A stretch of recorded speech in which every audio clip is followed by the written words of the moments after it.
In today's edition of Everything is Confusing, I have no idea what's going on, and I don't want to be associated with it, a radical feminist has said, transgender activism is a men's right movement.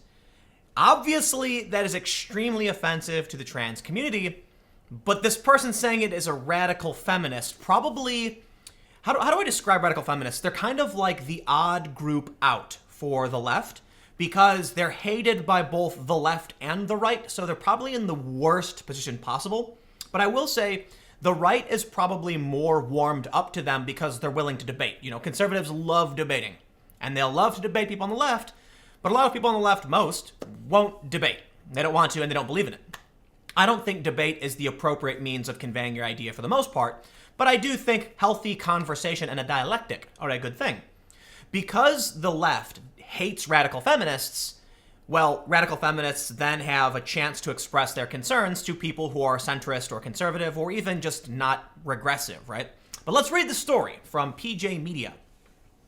Kara Dansky, a feminist lawyer and spokeswoman for Women's Liberation Front Wolf, spoke against the so-called Equality Act at the Heritage Foundation on Monday, denouncing the transgender and gender identity movement as anti-woman and anti-lesbian in particular. Her remarks echoed the London Pride sign declaring that trans activism erases lesbians. She said, "This is a men's rights movement. This is really a men's rights movement," Dansky declared, calling for men to stand up for women and denounce the transgender movement.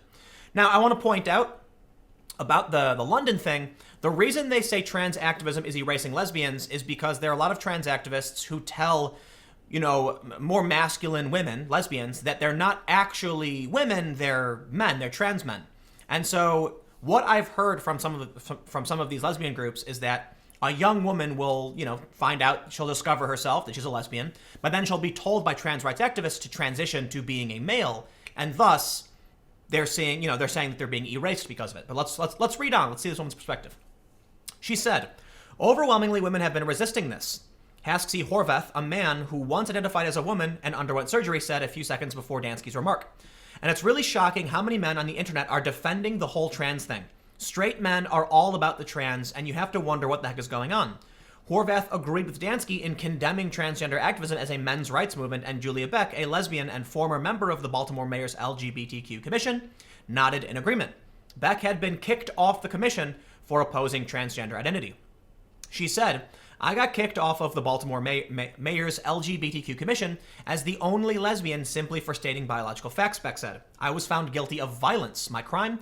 Using male pronouns to talk about a convicted male rapist who identifies as transgender and prefers female pronouns." Now, look, I have friends who are trans and I have nothing but respect for many of them, and I hope it's clear to many people that a lot of the things you hear about, you know, these trans rights activists who are acting this way, they really are a fringe minority.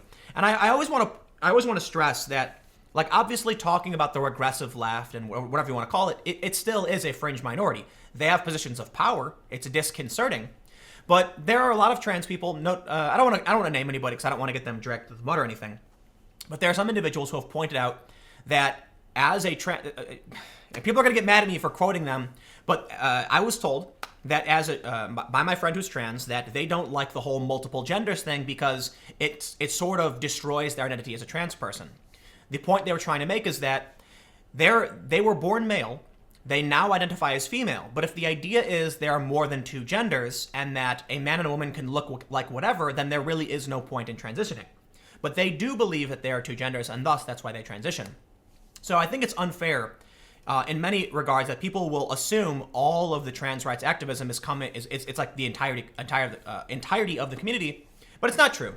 However, there are powerful, vocal people who have positions of power who will remove, say, you know, lesbians from the LGBTQ Commission because they have power. I think there are bullies. There are bullies in every political faction. There are cops who are bullies. There are anti-fascists who are bullies. There are liberals who are bullies. There are conservatives. You get the point I'm trying to make. And often the squeaky wheel gets the grease. Those who are vocal and outraged will generate attention, and thus we end up seeing sociopaths typically rise to power, which is rather frustrating. But we will read on. Quote from Beck. "It doesn't matter that he sexually assaulted two women in a women's prison after being transferred there on account of his identity. Oh no, it is far more criminal for me to call a male rapist he than it is for him to rape," she argued.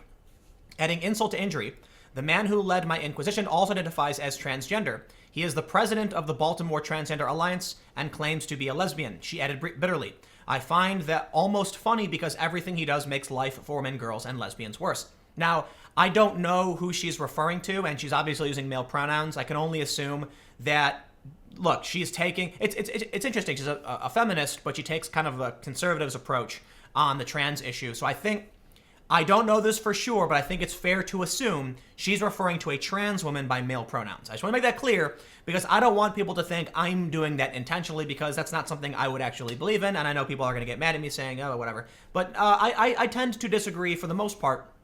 And I'll tell you why. I think Ben Shapiro actually made a really interesting point that he said it's more complicated to try and use the biological pronoun for an individual who clearly appears as a female or as a woman, because it would just confuse people. However, he said when it comes to writing, fact-based articles and things of that nature, he'll use their biological pronouns. And I think that's like kind of the easiest way to do it. It gets really, really confusing to do so otherwise. Now, don't get me wrong. I think things get crazy when people start making up different pronouns, and I don't really know how to deal with the idea of different pronouns, but I'll say this. If I am in a private setting with an individual and they want me to call them just like some random word, sure, like, I don't care. I'm not going to get offended by your name. I probably won't be able to use any specific pronouns because I just talk, right? People just talk. There's one really good example of this, I think, is, who's the actress? Kate Winslet, maybe? I don't want to drag anybody, but there's an actress who said they wanted to raise their kid as gender neutral and they don't know which gender she will identify as. And I'm not saying, I'm not trying to drag them for using the female pronoun. I'm saying, like, naturally, we just instantly use the pronouns. We just speak that way, right? And I'm sure it's really much more exaggerated for the romantic languages that have masculine and feminine words. But anyway, let's read on. The exiled lesbian argued that gender identity is a regressive social movement. Sexualities are based on sex, but gender identities are based on stereotypes, she said. Girls who play with trucks and like the color blue, boys who play with dolls and like the color pink, children with autism, children who would likely grow up to be happy gay adults are now being sterilized for defying sex stereotypes. We are losing an entire generation of sisters to this madness. That's why it's personal, Beck concluded. I think that's actually a really interesting point she brings up. I think for obvious reasons, she's on a more hostile stand because someone in the trans community was at odds with her, so naturally she's upset.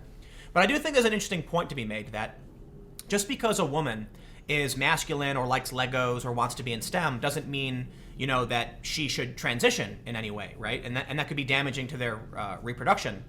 I think a man and a woman can do any job. I think if a man wants to be a homemaker and raise the kids, it's totally fine. I think if a woman wants to do that, it's totally fine. I think gender dysphoria is a real thing, and if people are experiencing that, then their doctor should be the one to tell them what they should or shouldn't be doing, and far be it from me to think I know better.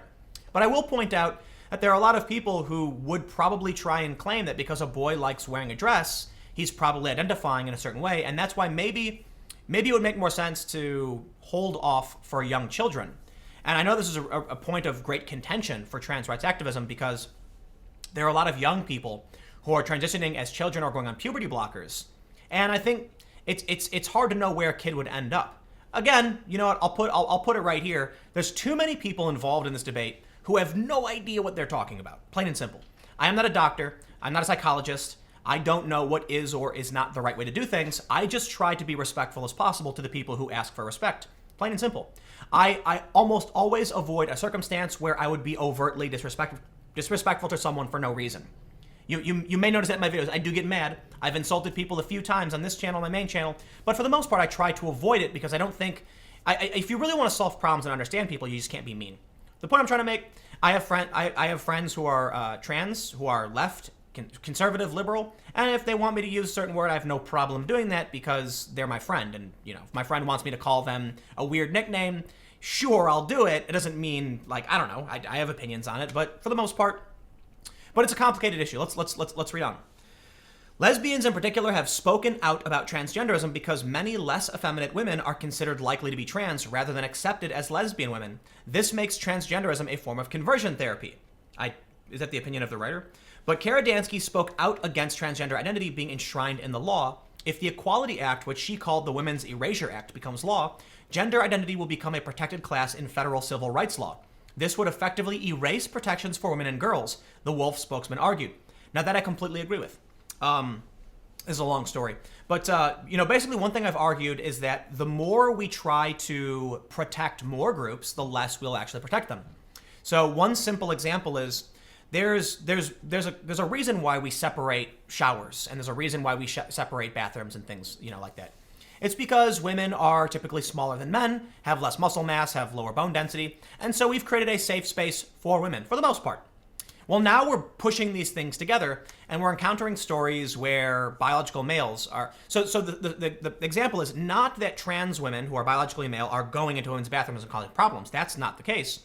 The issue is that in response to it, what the activists on the left didn't expect is that they're just doing away with 2 bathrooms and putting biological heterosexual men with biological heterosexual women in the same locker rooms. And there was a story in the UK about how that is creating more assault. Men are assaulting women. Most, like guys assault women, it's a fact. Women can assault men, but for the most part, when it comes to sexual violence, it's guys on women. And thus, we've taken away that safe space. Now, I don't personally agree with a lot of the arguments they're making, but again, I am neither a lesbian nor trans nor a doctor, and I just think it's important to talk about these issues because what we have here is a feminist lesbian arguing against the trans community, and her opinions as a left-wing feminist radical lesbian she has a right to those opinions, and I don't think they should be erased. So interesting stories to talk about. But anyway, I don't have much more to add on this other than this is what happened. It's basically a story about a woman who got booted off her commission by a trans rights activist, and she's a lesbian, and there's this rift happening within the left. So anyway, stick around. I got more videos coming up in just a few minutes, and I will see you then.